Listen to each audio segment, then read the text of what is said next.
Selamat siang. Apa kabar? Perkenalkan, nama saya Nofri Simanjuntak. Usia 46 tahun.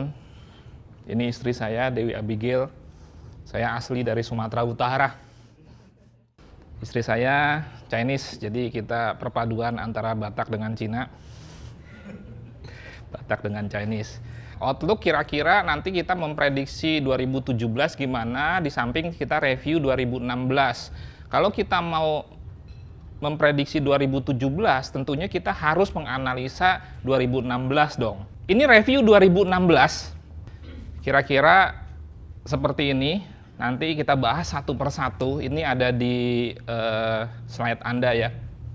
Kita bahas satu-satu. Ini kita lewatkan saja highlight-nya, karena nanti kita pun akan bahas satu-satu. Secara prinsip, ya, tahun 2016 itu terjadi kenaikan 2% dari sebelumnya. Segala macam emas, dari mulai batangan, koin, perhiasan, ETF atau reksadana, dan lain sebagainya, mengalami peningkatan dan tertinggi dalam 3 tahun terakhir. Nah, ini permintaan emas tahun 2016 versus 2015 terjadi kenaikan ini 2015 ke 2016. Terdiri dari ETF untuk teknologi, emas tuh dipakai untuk teknologi juga. Seperti prosesor, itu ada unsur emasnya sedikit, itu untuk teknologi. Kemudian batangan dan koin. Kemudian bank sentral juga melakukan pembelian emas, ini perhiasan, terutama untuk pernikahan dan lain sebagainya, tertinggi di China dan India. Nah, ini total. Jadi ada kenaikan. Kenaikannya tuh yang menyumbang terbesar tuh di sini. Kalau fisiknya tidak. Jelas ya? Nah, ini ETF transaksinya mengalami kenaikan yang luar biasa. Memang sempat terjadi penurunan, tetapi di 2016 ya terjadi annual inflow pemasukan ya ETF, dan tertinggi kedua, rekor tertinggi kedua dibandingkan tahun 2009. Puncaknya 2009 itu waktu ya boleh dikatakan masih awal lah trading emas secara non fisik. Jadi booming waktu itu.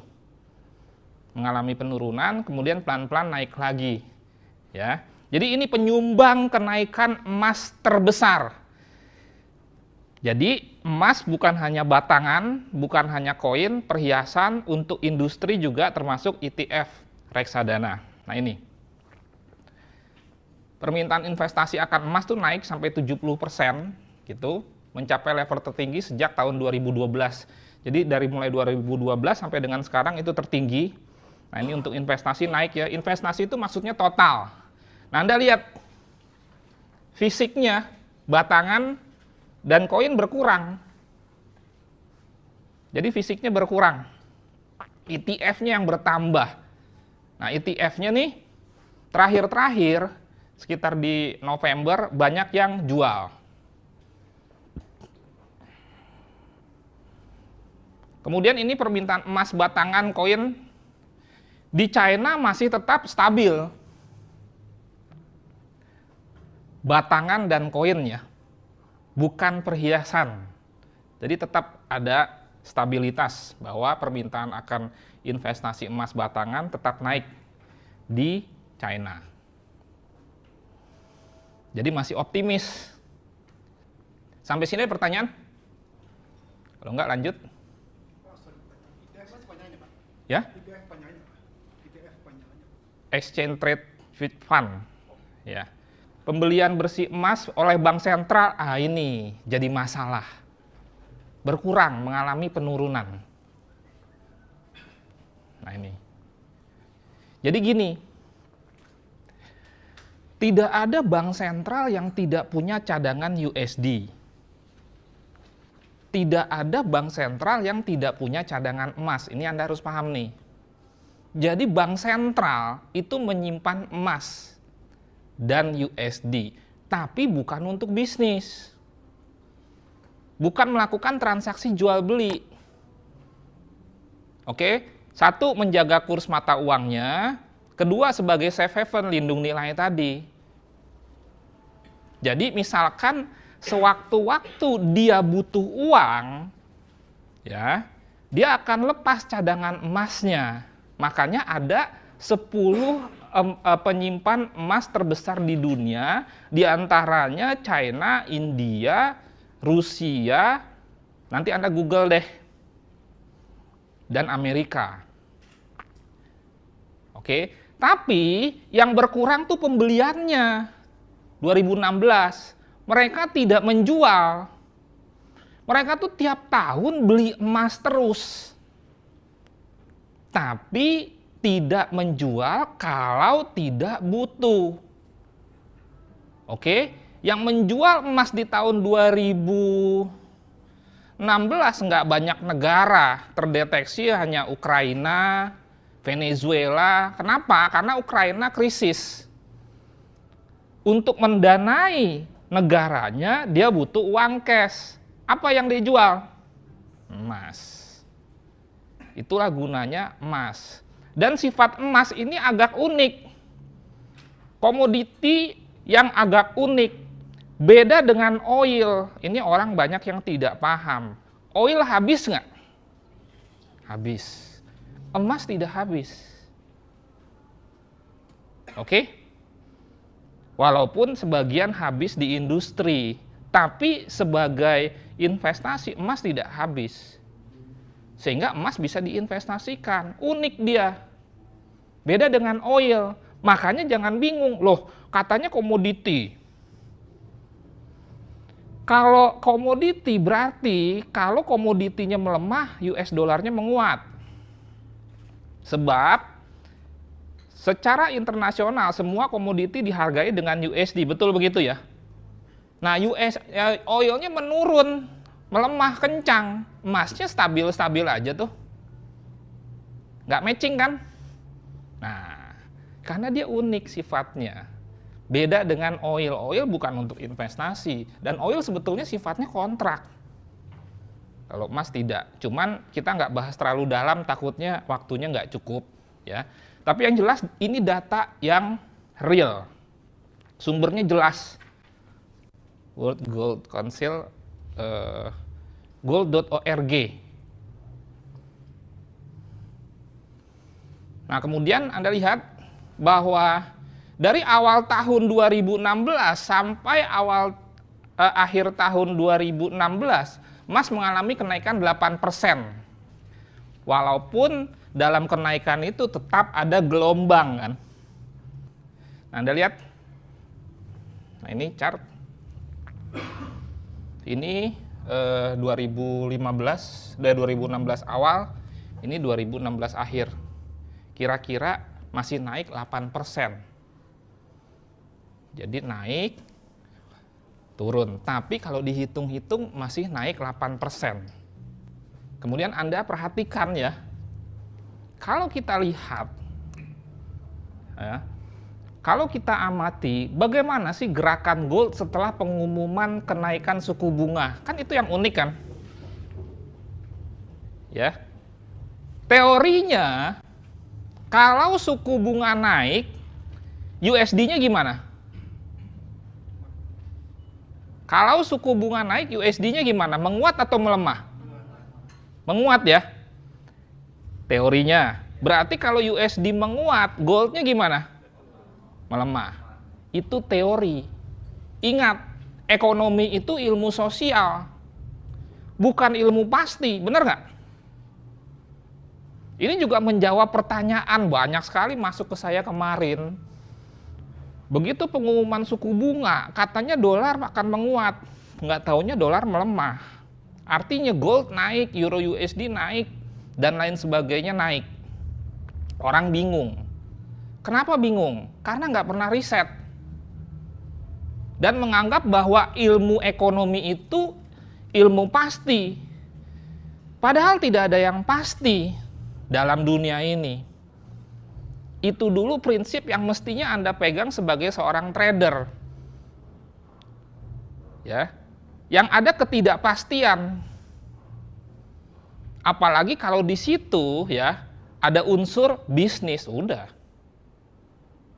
Apa penyebabnya? Sebelum kita bahas ini, saya sudah sampaikan tuh di wall Facebook saya dan sudah sampaikan ke alumni-alumni saya, hati-hati. Ada yang namanya buy on rumor, sell on news, sell on fact. Jadi waktu sebelum kejadian masih rumor, ya, rumor kenaikan suku bunga itu kan dari bulan-bulan lalu kan sudah berjalan kan? Kan begitu. Sudah pada beli USD. USD-nya menguat.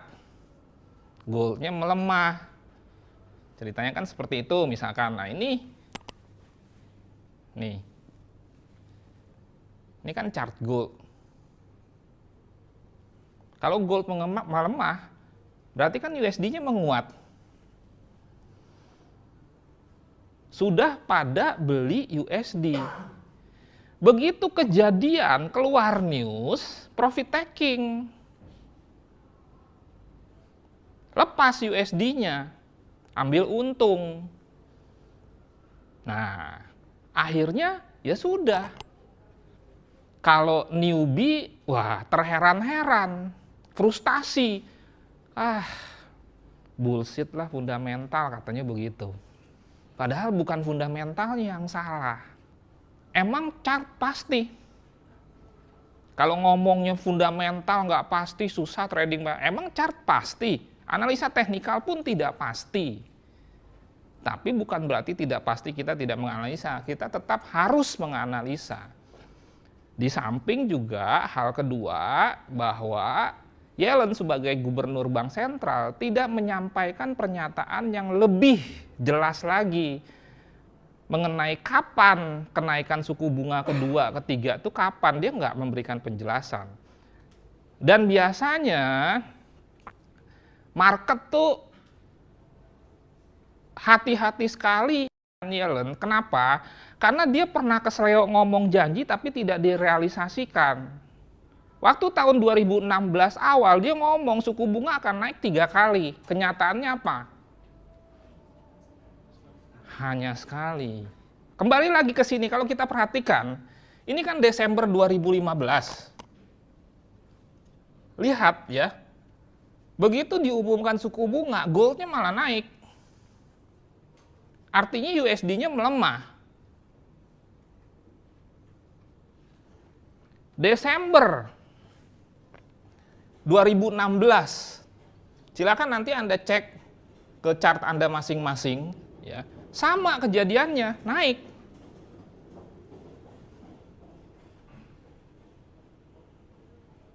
So data bicara kan, ya, bahwa segala sesuatunya tidak pasti. Oke, di satu sisi, tetapi sejarah berulang, tapi belum tentu terus-menerus memang. Makanya tugas kita mengantisipasi. Andai kata salah, asuransi dengan apa? Money management.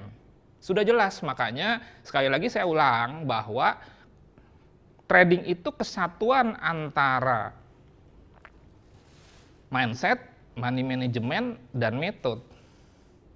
Metode analisa fundamental teknikal, mindsetnya itu time management dan spiritual management. Ada spiritual management tuh, bahwa segala sesuatu ada waktunya. Kan ada di kitab suci manapun. Ada waktu menanam, ada waktu panen. Segala sesuatu ada waktunya, nggak ada yang instan. Jadi nggak bisa sebetulnya kita trading nggak pakai aspek spiritual. Ngaco. Dan trading itu sering ya, begitu kuat godaannya. Sehingga kalau spiritual kita nggak benar, habis kita. Keserakahan kita didukung di dalam trading, sebab tidak melanggar hukum kita serakah.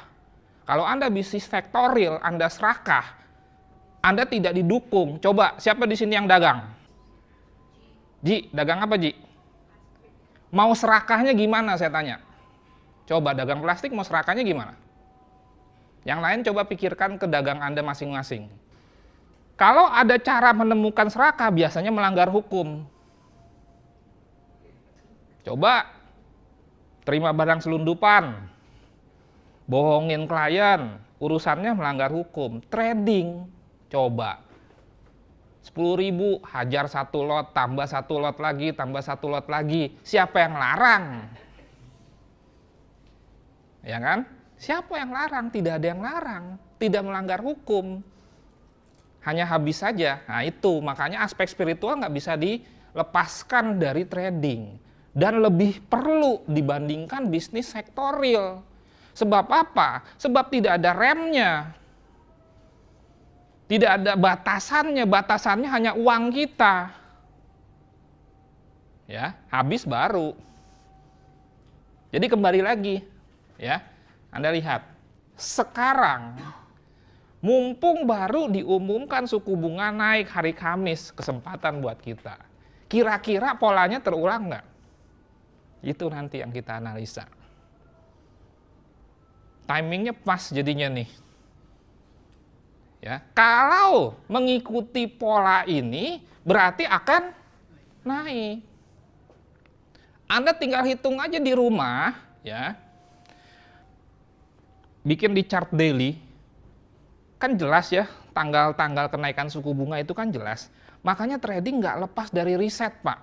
Dan riset itu Anda jangan berpikir bahwa riset itu ribet.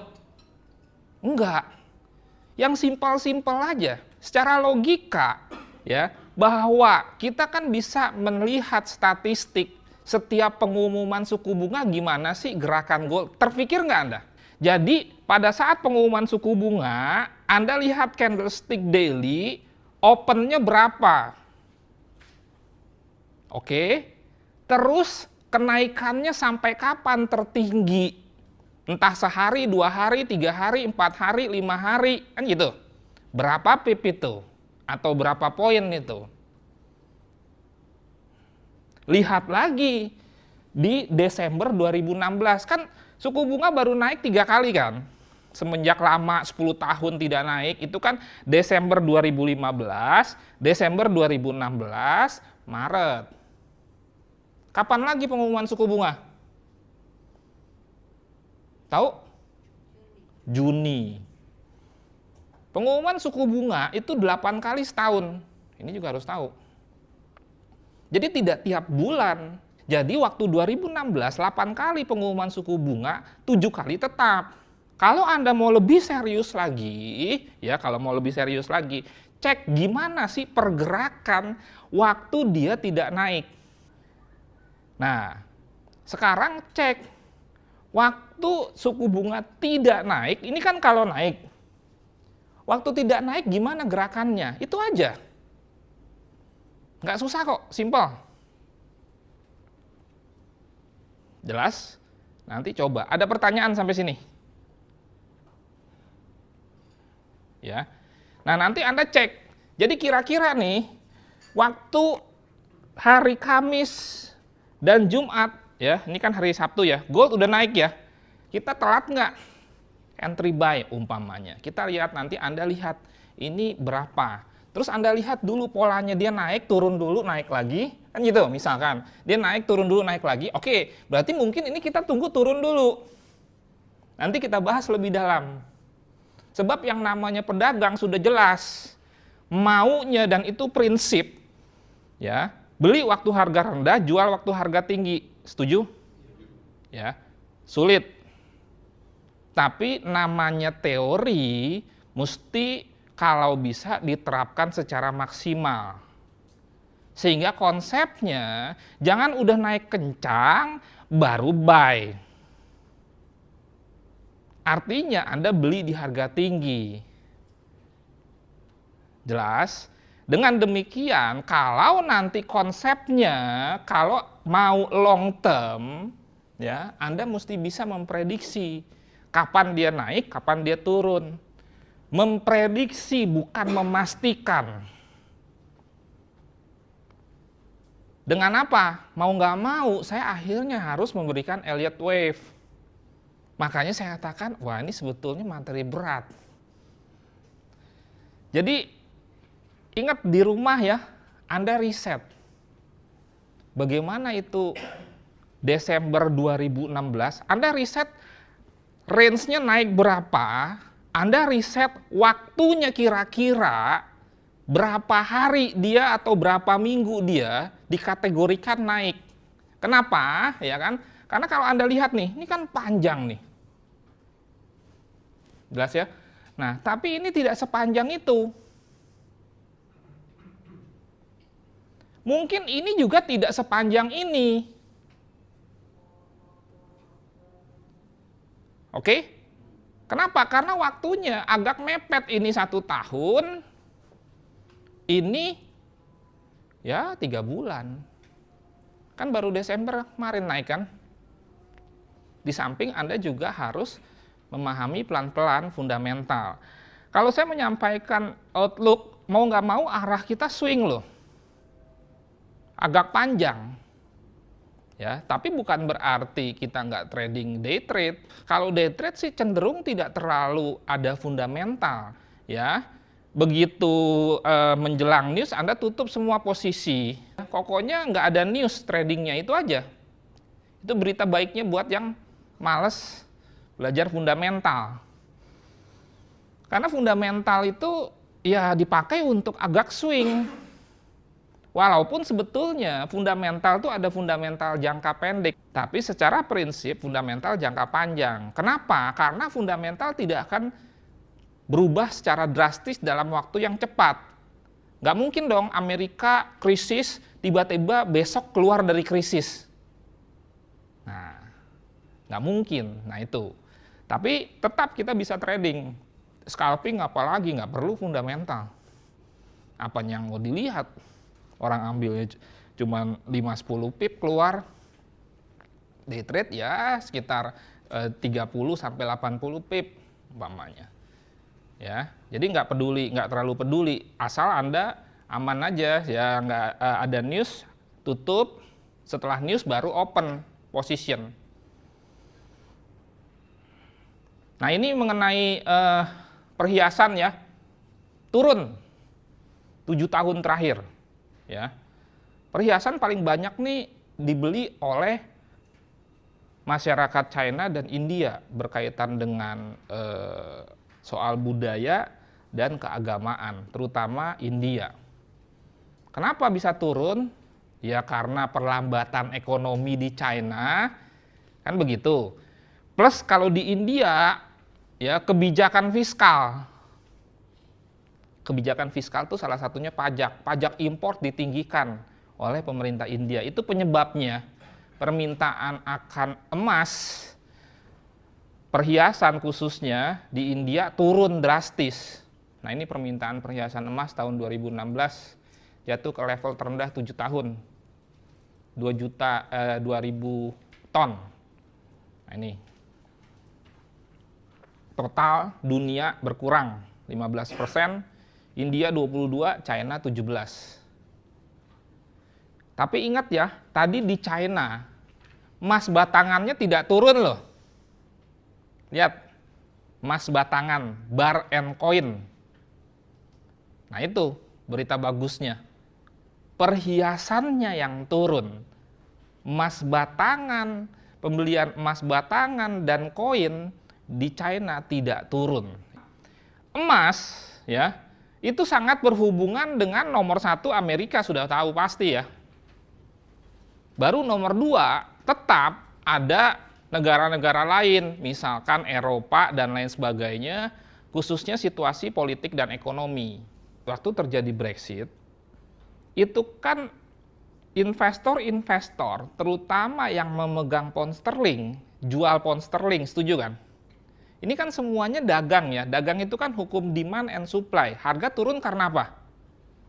Banyak yang lepas barang. Harga naik karena apa?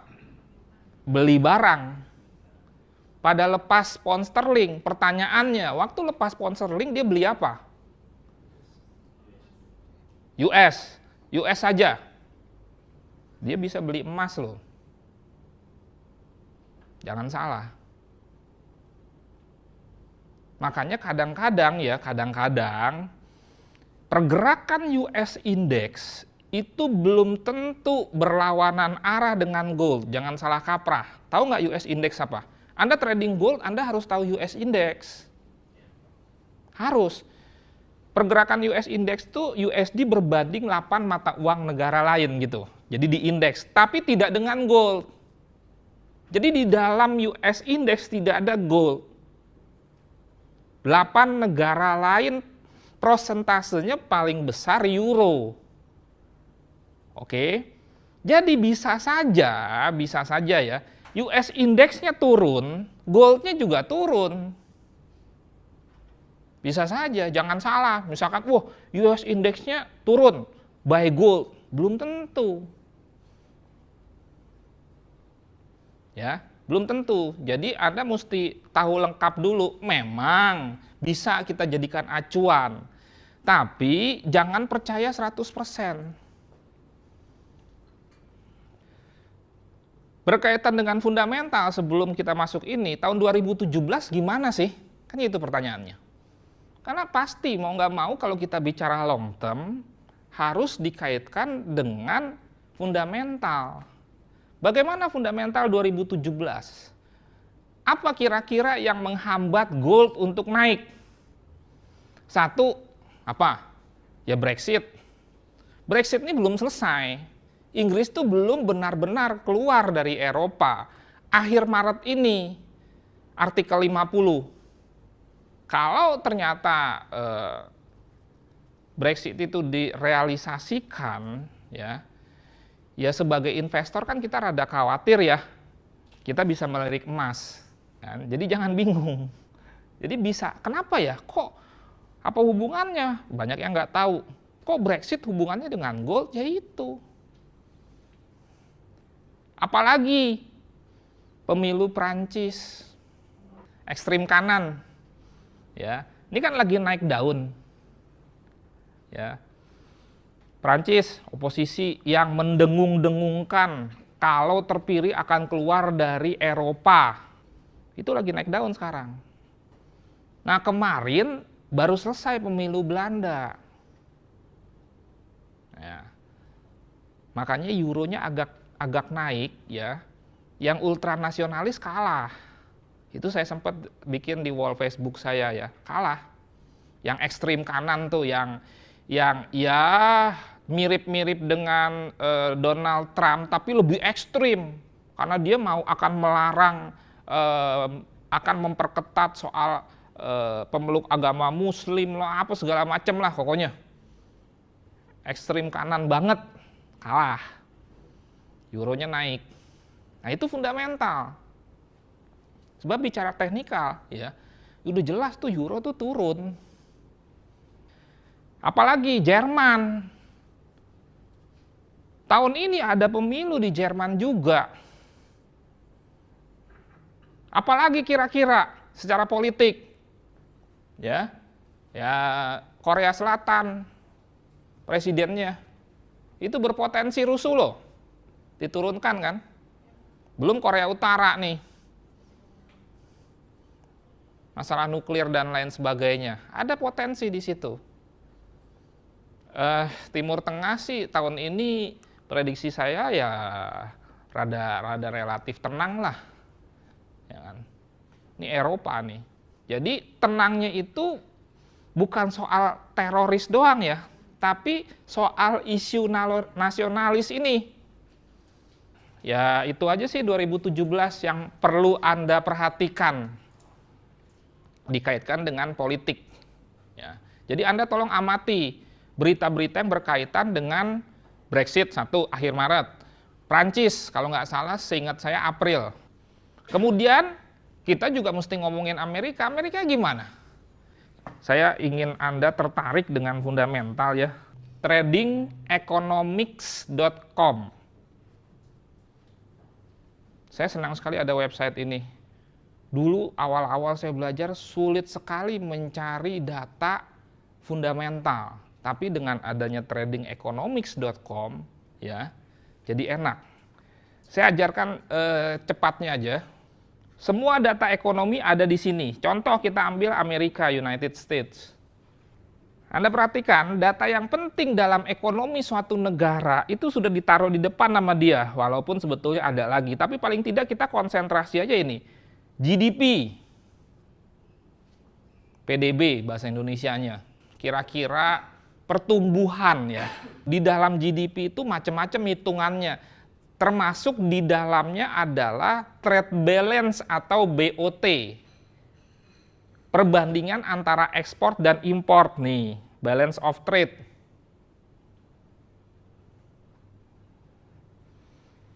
Jelas ya, jadi ini bagian dari GDP. Jadi menghitung GDP salah satunya dilihat dari selisih ekspor dengan import. Salah satu komponen dari GDP adalah BOT, balance of trade atau trade balance. Kemudian unemployment rate. Unemployment rate itu apa? Tingkat pengangguran. Kalau penganggurannya berkurang, bagus nggak? Bagus. Kalau GDP-nya naik, bagus nggak? Bagus. Gitu ya. Kemudian ini inflasi. Inflasi berhubungan dengan daya beli ya. Ada dua pengertian inflasi. Satu, menguatnya mata uang, ya, melemahnya harga barang. Terbalik. Menguatnya harga barang, melemahnya mata uang. Setuju? Itu pengertian paling basic, paling awam. Kedua, soal ketersediaan uang di market. Kalau mata uang banyak di market, maka akan mendorong inflasi. Setuju? Kalau mata uang sedikit ditransaksikan di market, maka akan mendorong deflasi. Pengertian yang nomor 2 ini yang lebih penting, bukan soal harga barang naik, harga barang turun. Itu pengertian awam, tapi Anda trader, Anda harus paham pengertian nomor 2. Sebab kalau terjadi inflasi, berarti mata uang banyak ditransaksikan di market, berarti bisnis jalan. Oke? Bagus dong. Karena kalau Anda nyimpan uang saja bank, tidak mau bisnis, Anda taruh uang Anda di bank dan semua berpikir begitu, ekonomi jalan nggak? Enggak. Nah, untuk menaikkan suku bunga, Bank Sentral melihat inflasi. Kalau inflasinya mulai naik, ya, dia melakukan pengetatan ekonomi, salah satunya menaikkan suku bunga. Kalau inflasinya turun malah cenderung deflasi, dia menurunkan suku bunga dan baru Amerika yang menaikkan suku bunga. Semua negara lain kecenderungan setahun terakhir, bahkan 2 tahun terakhir, bahkan 3 tahun terakhir menurunkan suku bunga. Ya atau iya? Ya, itu menunjukkan apa? Pelonggaran ekonomi. Kenapa perlu dilonggarkan? Krisis atau perlambatan ekonomi. Jelas logiknya ya. Sehingga dengan demikian sebetulnya kalau suku bunga dinaikkan berarti negara tersebut optimis atau pesimis? Optimis mestinya. Itu keterkaitannya. Jadi fundamental bukan cuma ngelihat forex factory merah ijo aja. Kalau ijo buy gitu kan. Kalau ijo buy USD gitu kan.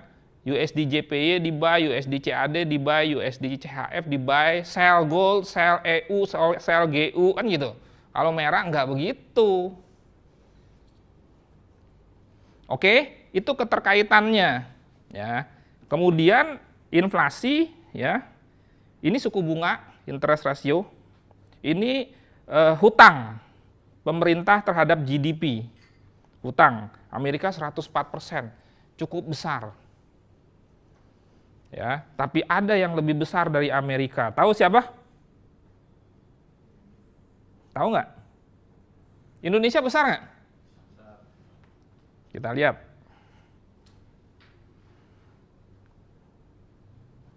Tuh. Besar nggak? Nggak besar.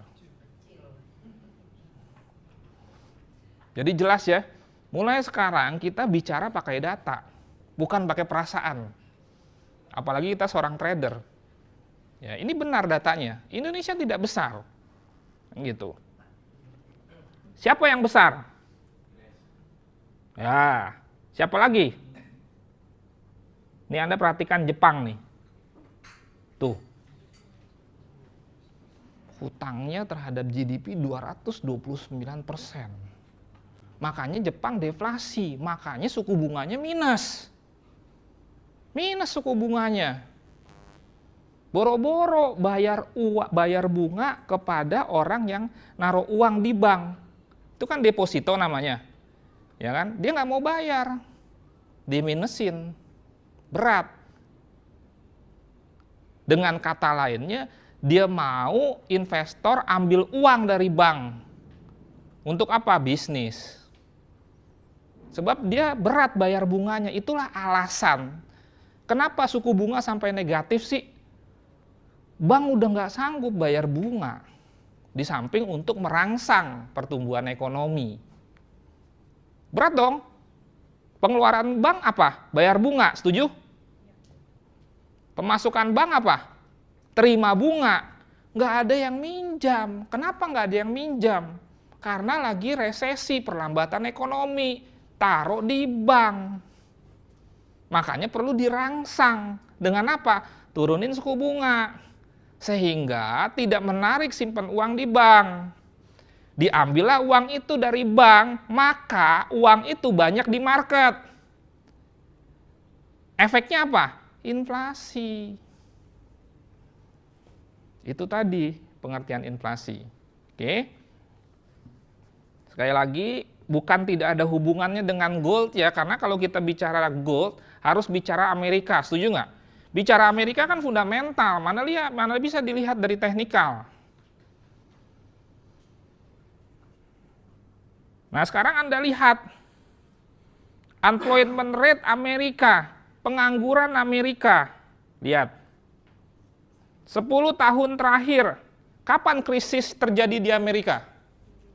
2008. Perhatikan, di tahun 2010, pengangguran Amerika 10%. Sekarang, ya, 4, sekian persen. Bagus nggak? Bagus. Salah satu indikasi atau indikator maju mundurnya suatu negara apa? Tingkat pengangguran. Ya dong. Kalau tingkat penganggurannya tinggi, rusuh negaranya. Demo. Namanya juga orang nganggur. Orang kalau nganggur mikirnya macam-macam nggak? Ngeluh lah apalah. Kan kalau kerja sibuk. Nggak sempat mikirin yang aneh-aneh. Dan lain sebagainya. Jadi jelas ya menurun ya. Coba nanti cek. Gold turun nggak dari 2010? Gitu. Kenapa gold turun? Karena ekonomi Amerika membaik. Buktinya apa ekonomi Amerika membaik? Penganggurannya turun. Udah. Turunnya itu 50% loh. Ya 50% kan? Jangan Anda anggap, wah 10 ke 4 kecil. 10% artinya 10% penduduk Amerika usia produktif nganggur. Gitu. Jadi kalau penduduk dia 200 juta, usia produktifnya 150 juta, 10%-nya nganggur. Dan jelas itu terdata karena begitu nganggur dia lapor, dapat tunjangan sosial. Jelas ya, pengangguran di Amerika kan tanggung. Cuman mereka sudah terdidik, kalau sampai ngaku nganggur itu mereka malu. Sekarang bagaimana dengan GDP-nya? Tingkat pertumbuhannya gimana? Nah, Anda lihat. Tingkat pertumbuhannya sekarang kalau kita mau adil sekalian 10. Sebetulnya nggak terlalu tumbuh, begitu-begitu aja. Nih. Nanti dikaitkan dengan chart gold. Sehingga Anda bisa ya mengkaitkan gold dengan maju mundur negara Amerika. GDP ya, kayak keuntungan perusahaan kalau Anda dagang gitu loh. Nggak ada pertumbuhan, sebetulnya gitu-gitu aja grafiknya kan. Di sini-sini aja, nih dari 2010.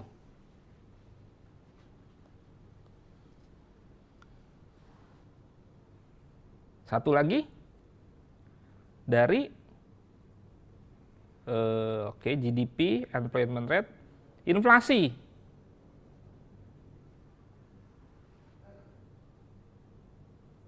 Nah, lihat.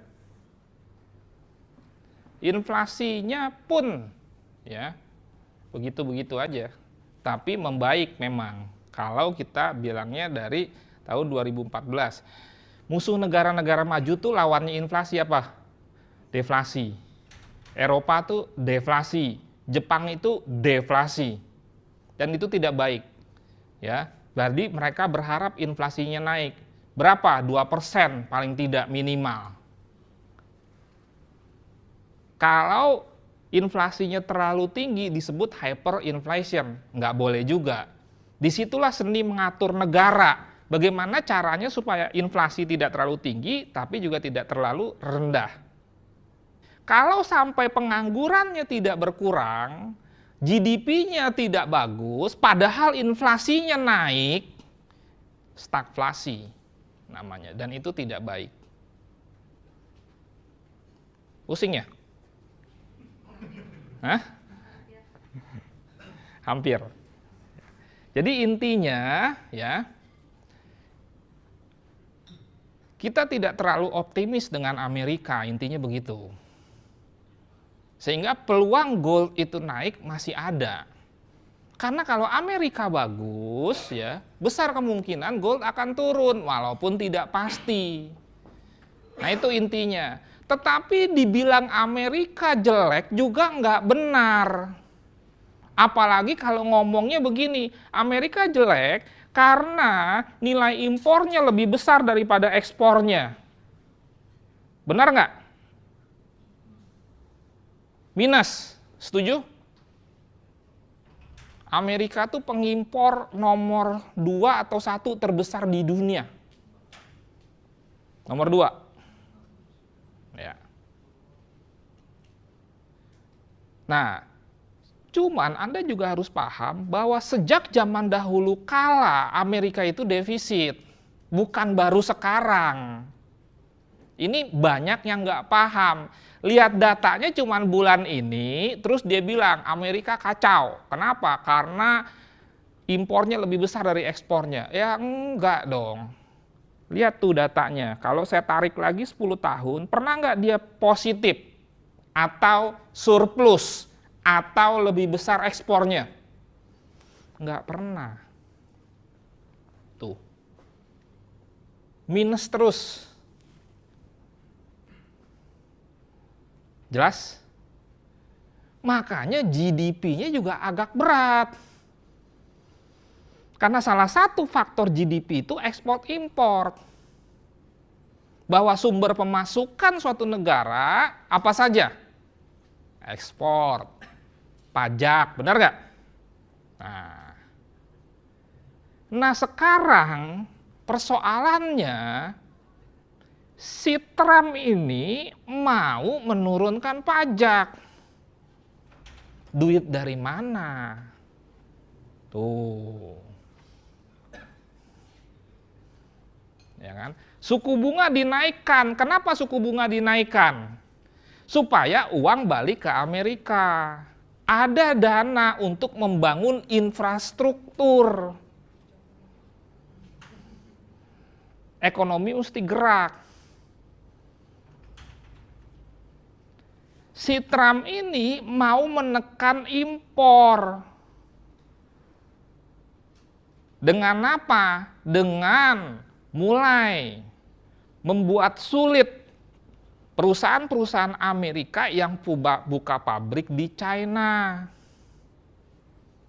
Si Trump ini membangun tembok di Meksiko untuk apa? Mengurangi masuknya orang Meksiko ke Amerika. Ada mulai banyak pengangguran, cuman nggak kelihatan karena di Amerika banyak program-program padat karya katanya. Kenapa? Karena pabrik banyak ke China. Kenapa ke China? Tahu dong, SDM-nya murah. Apple ke China, HP ke China. Mana yang nggak ke China? Semuanya ke China. Kalau hanya secara ekonomi, masalah nggak pada buka pabrik di China? Tidak masalah. Kenapa? Karena uang masuknya tetap ke Amerika. Sekarang bikin handphone Oppo dengan handphone iPhone, biayanya sama nggak? Sama. Tapi untungnya beda jauh nggak? Beda jauh banget. Untungnya masuk China atau masuk Amerika itu Apple? Masuk Amerika. Problemnya nanti di dalam negerinya.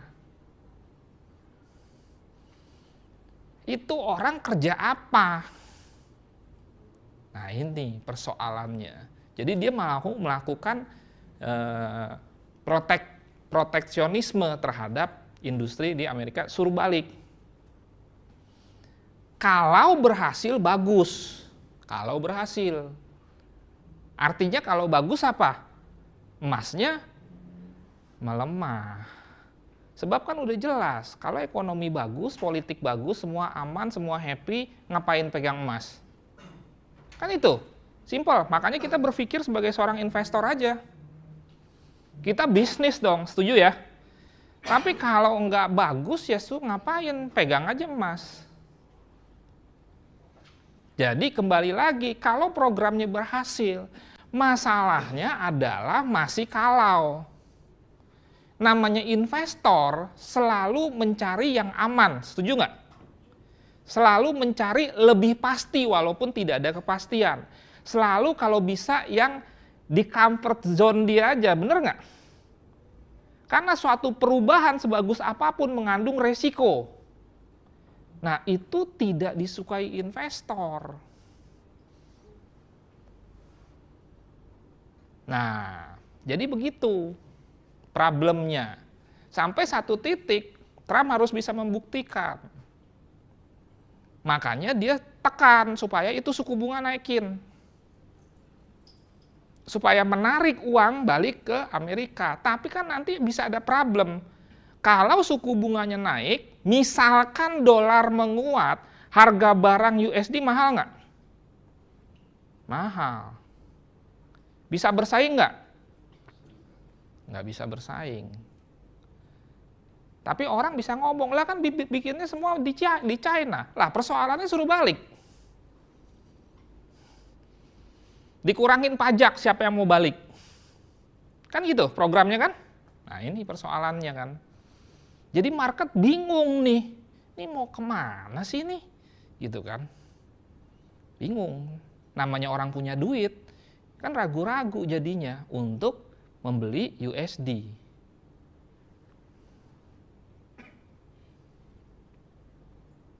Jelas? Nah itu kaitannya, jadi masih 2017 ini tes kepada Trump. Bagus, maka 2018-nya nih, emas melemah.